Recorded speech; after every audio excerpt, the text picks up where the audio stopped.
Hello everybody, this is Llodg, and today I want to talk about how I am optimistically excited for Castlevania Belmont's Curse. This is the newest Castlevania game, and the first one I feel like we've gotten in a while that isn't like a re-release or a game that isn't really Castlevania, and it just makes me inherently excited for it because Castlevania is such a good series, and I'm really happy it can finally properly continue. But you may be wondering why I'm only optimistically excited for it if I am really glad that it's back. And it's because this is the first Castlevania we've gotten in a while. It's not just like, oh, this is definitely going to be good, it'll definitely be a hit. It makes me a little worried about how it'll play out. Now, the devs behind it are actually the same devs behind Dead Cells, and that was a massively successful game. And I believe they even had a collaboration with Castlevania. So it kind of makes a little bit of sense why we got this. That dev team is also why I'm a little worried about it. Beyond that, it is like a good sign. They definitely have proven themselves to be able to make a good game, but Dead Cells is a roguelike, and Castlevania helps start the Metroidvania genre.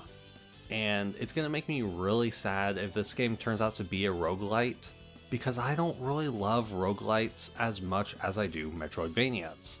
And from the trailer, it's kind of hard to really tell if it is a roguelite or not. I could definitely see it being a Castlevania akin to Symphony of the Night or Aria of Sorrow. And it's where I hope that this game goes because those are my favorite types of Castlevania games. I could also potentially see it being a lot more like the NES or even Rondo of Blood games, where it is much more linear and more stage-based. Though based off the trailer, we see this like map and it makes me think it's not gonna be stage-based, just because why would you have the map? I guess it could, and I'd prefer that to a roguelite. But overall, I don't want to see a roguelite. I think that would make me not hyped for this game at all, because so far I am fairly interested in the game. This takes place around the same time as Castlevania 3, though I've seen a lot of people believe that this to be Trevor, and I just don't believe that. I think too many people heard Trevor's name in the trailer and just immediately assumed that this is Trevor. I think you guys gotta rewatch the trailer. I think it's kind of talking about the curse of the Belmont name, and that Trevor was the latest Belmont for this new one to kind of look up to. And I believe that this new one is like Trevor and Sypha's kid. I've seen a lot of people say it could be Sonia, and I really believe that. I think it'd just be cool to have like a female protagonist. I think this could be Sonia Belmont. And I think that'd be cool. I think it's going to take elements from Castlevania 3, and especially since the Netflix show did so well. But I don't think this is Trevor Belmont. I think it could be someone else, like Sonia Belmont. But we'll have to see. I can't wait to be right. But yeah, overall, I think it looks good. It looks like you'll be able to use multiple weapons, which I think is going to be good. The whip, seeing that little card or whatever menu, that just makes me automatically think, oh, we're going to get multiple weapons, maybe we get to choose which weapon you want to use. That's all cool. Maybe it'll be kind of like Bloodstained.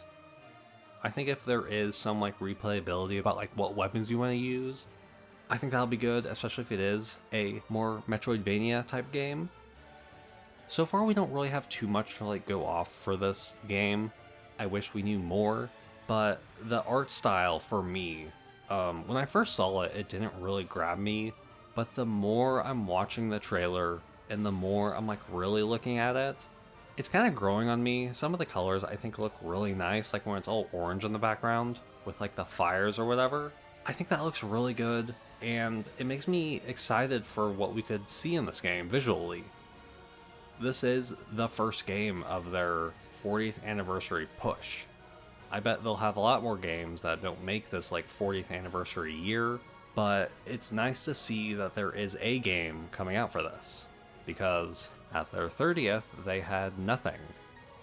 If this is a roguelite, I think it'll be a bad idea for it to be the first game in this like 40th anniversary push, just because if you want to have a Castlevania push, you gotta have some Castlevania games that feel like the series. This is making me really want to go back and play through a lot of the Castlevania games. And lastly, I've seen a lot of people hope that this doesn't take a lot of inspiration from the Netflix show, in hopes it sticks purely to the games, and I'll prefer it if it sticks to the games, though I won't hate this game if it is using some elements from the Netflix show. Overall, I did enjoy the Netflix show. Depending on the season, I might have enjoyed it a bit more, but I completely understand if you want this to be totally separate, just because the games have such cool lore, and I'd love to see that more expanded upon. Maybe we'll see Dracula. He's probably in the middle of reviving.